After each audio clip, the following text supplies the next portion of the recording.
많은 분들께서 여쭤보실 게 분명해서 미리 선수를 치겠습니다. 이런 자재들을 다 처리할 필요가 있느냐? 아니요. 이거 안 한다고 해서 고추가 죽는 게 아니기 때문에 뭐 굳이 하고 싶지 않다면은 안 하셔도 전혀 상관없습니다 라고 말씀드릴 거예요. 그리고 제가 다시 여쭤보겠습니다. 이거를 안 할 이유가 있느냐?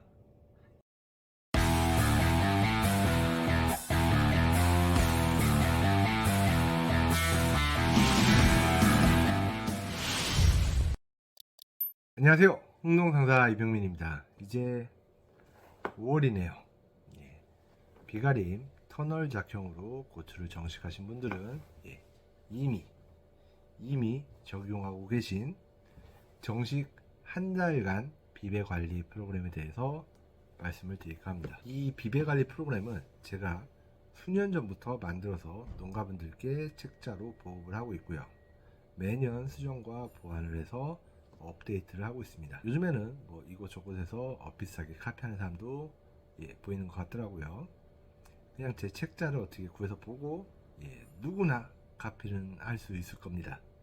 비슷한 결을 가진 제품을 비슷하게 끼워 넣으면 되니까요.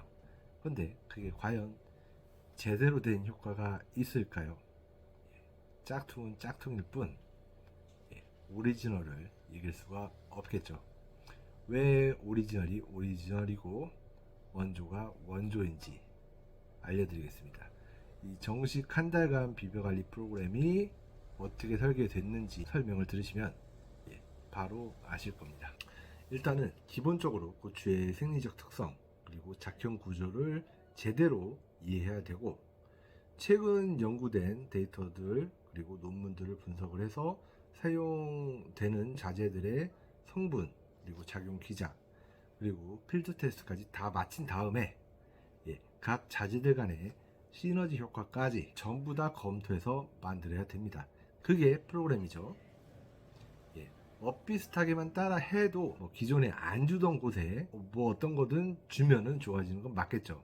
맞지만 관주 시스템은 언제 어떤 타이밍에 어떤 제품을 어떤 것과 혼용해서 주느냐에 따라서 그 효과와 효율이 엄청나게 차이가 납니다. 이건 경험해 보신 분들은 다 아실 겁니다. 맞죠? 자, 하나씩 살펴보겠습니다.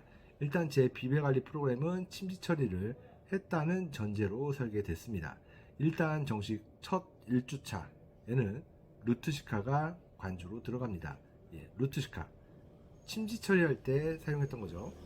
루트시카는 천연 호르몬 생합성 촉진 물질이 주 성분입니다. 침지 처리할 때 루트시카의 역할이 뭐냐?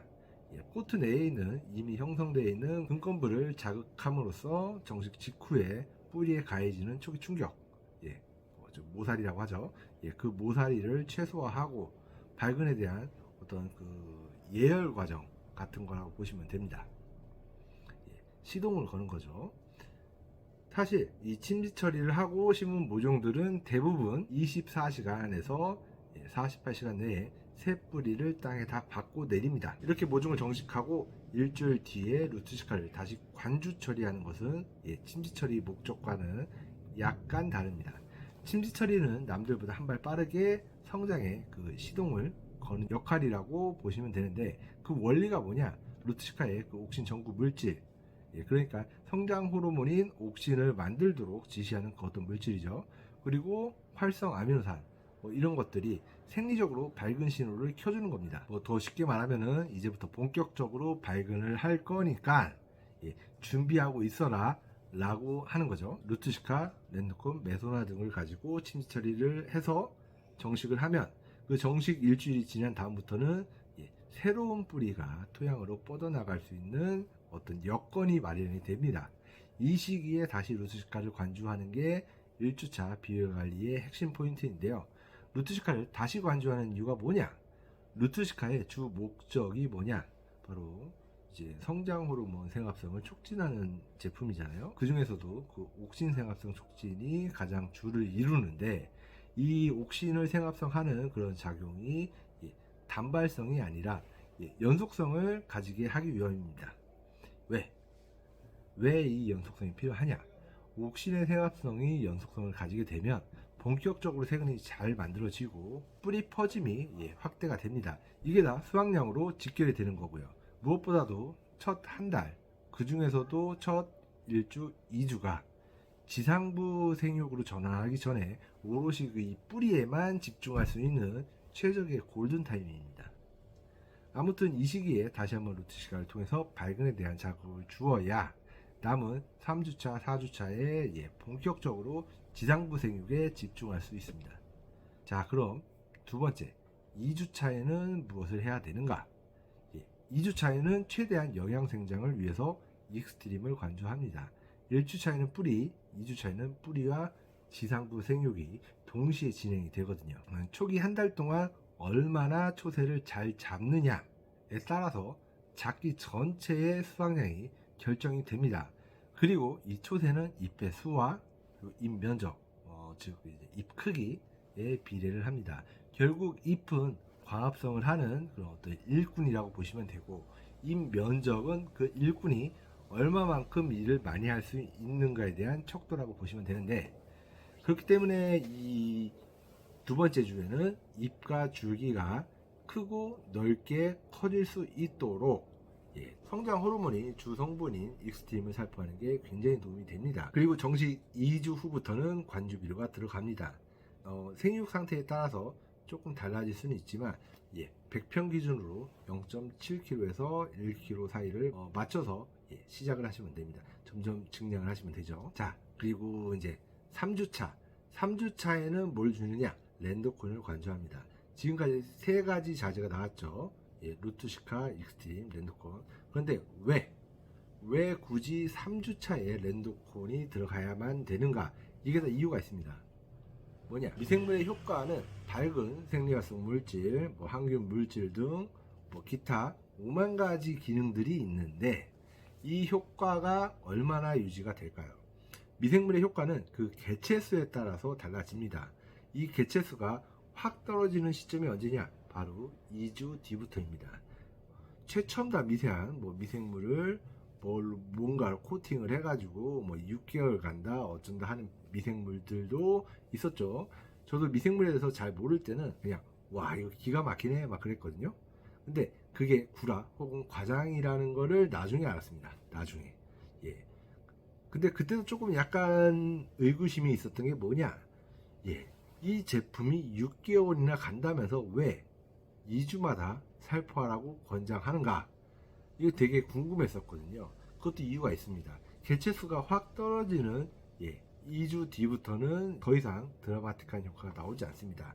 그럼 왜 개체수가 떨어지느냐? 애초에 지네들이 배양된 환경이 아니기 때문에 그렇습니다.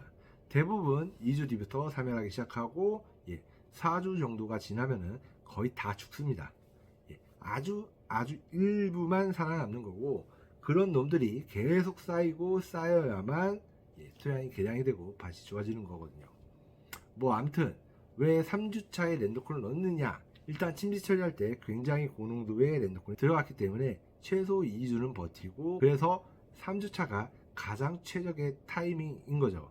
그리고 기온이 서서히 올라가는 시점이라서 폭발적인 효과를 낼 수 있는 작기 중 첫 번째 시기입니다.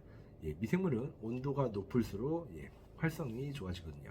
자, 그리고 마지막 4주차, 이때는 익스트림과 쿼트로맥스를 관주합니다. 물론 지속적으로 관주 비료도 들어가고요. 일단 2주차에 익스트림을 줘서 생식생장을 최대한 지연시켰음에도 불구하고 정식 25일이 지나고 나면은 고추의 특성상 생식생장, 즉 꽃을 와장창 만들어내려고 합니다.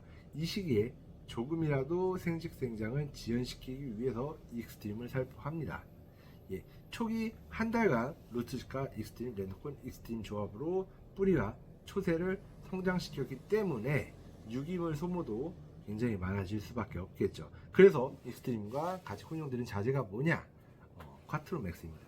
쿼트로맥스는 슈믹산, 풀빅산, 그리고 유기가리가 같이 들어가 있는 제품이라서 유기물 소모가 많아질 그 타이밍에 들어가면은 드라마틱한 효과가 나오죠. 슈믹산, 풀빅산 등 이런 부식산이 하는 역할 중에 제일 으뜸이 뭐냐? 토양 개량이 있고 CEC 증가가 있고, 무엇보다도 이게 발근에 엄청난 도움이 됩니다.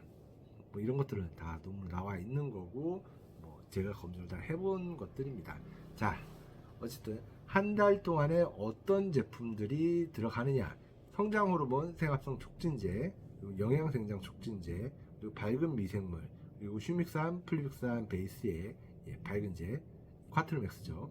서로 다 다른 기작을 가진 밝은제가 들어가도록 설계한 게 비배관리 프로그램입니다. 당연히 카피를 할 수 있으나 사용 자재들의 작용 기작 그리고 타이밍까지 고려할 수 있는 능력이 있다면 굳이 남의 거 카피할 필요가 없겠죠. 많은 분들께서 여쭤보실 게 분명해서 미리 선수를 치겠습니다. 이런 자재들을 다 처리할 필요가 있느냐? 아니요. 이거 안 한다고 해서 고추가 죽는 게 아니기 때문에 뭐 굳이 하고 싶지 않다면은 안 하셔도 전혀 상관없습니다 라고 말씀드릴 거예요. 그리고 제가 다시 여쭤보겠습니다. 이거를 안 할 이유가 있느냐? 제가 약 팔아먹으려고 하는 소리로 들리시겠지만 100원 투자해서 110원이 벌리면 이거 당연히 해야 되는 거 아닌가요? 제가 수차례 아니지 한 뭐 수십 수백 차례 시뮬레이션을 계속 돌려봤는데 가성비 최고는 침지 처리가 맞고 이거는 무조건 해야 됩니다. 무조건. 그리고 두 번째는 정식 한 달간 추세 관리. 자, 세 번째가 정식 후 60일 이후에 사용하는 비대 프로그램입니다. 점적을 깔고 고추 농사로 수익을 제대로 내보겠다고 생각하시면은 안 할 이유가 전혀 없는 작업들이죠. 제가 약팔이라서 약을 팔라고 이런 영상을 만들고 권장을 하느냐? 예, 맞습니다. 그러려고 하는 게 맞는데, 근데 저와 인연이 된 분들한테 올해도 내년에도 앞으로도 계속해서 제가 약을 팔아야 되니까 최대 가성비 혹은 최고의 효과를 낼 수 있는 그런 자재들 위주로 구성을 해놨습니다. 어쨌든 작황을 최대한 끌어올릴 수 있는 자재를 가지고 프로그램을 만듭니다. 그러니까 일단 비교해 보시면 답이 나옵니다. 침지 처리부터 한번 해보세요. 더도 말고 한 뭐 5주, 10주 이렇게 일부만 빼놓고 비교를 해보세요. 그럼 제가 왜 이렇게 거듭 이러한 제품들을 강조하는지 아시게 될 겁니다. 이미 예약을 받았던 고추 모종의 출하가 거의 90% 이상 마무리가 되긴 했습니다. 그래서 이제는 좀 더 영상을 자주 올릴 수 있는 시간이 될 것 같습니다. 그럼 올 한 해 고추농사 대풍하시기를 기원하겠습니다. 항상 감사합니다. 대풍!